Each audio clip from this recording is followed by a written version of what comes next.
ரெண்டாவது இன்னிசை அளபடை. இந்த இன்னிசை அளபடைனா ரொம்ப ஈஸி. சரியா? செய்யுளில் ஓசை குறையாத போதும் இனிமைக்காக அளபெடுத்து வருவது. அவ்வளவுதான் கண்டென்ட்.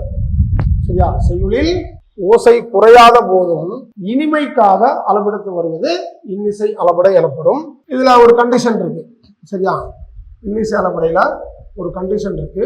என்ன அப்படின்னா, ஊ ஊ என்ற எழுத்து இடையில் மட்டுமே வரும். இது ரொம்ப ரொம்ப முக்கியம். பார்த்தோன்னே கண்டுபிடிச்சோம். சரியா?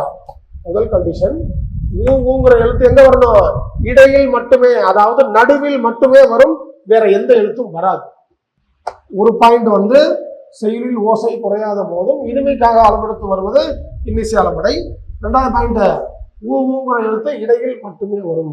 மூணாவது பாயிண்ட், பிரித்தால் 3 அசைகளாக பிரியும். சரியா? 3 அசைகளாக பிரியும். எக்ஸாம்பிள் பாரு. எடுப்பதும் இங்க இருக்கா? இந்த தூவை எடுத்தீங்கன்னா இத்து பிளஸ் ஊ அப்படின்னு பிரியும். அப்ப நெடில், அதுக்கு அடுத்தப்புறம் குறில், வேற எந்த எழுத்தும் வராது. பார்த்தோன்னே கண்டுபிடிச்சிடலாம். ஊங்கிற எழுத்து எங்க வரும்? இடையில் மட்டுமே, அதாவது நடுவில் மட்டுமே வந்தால் அது இன்னிசை அளபடை. அது எப்படி வரும்?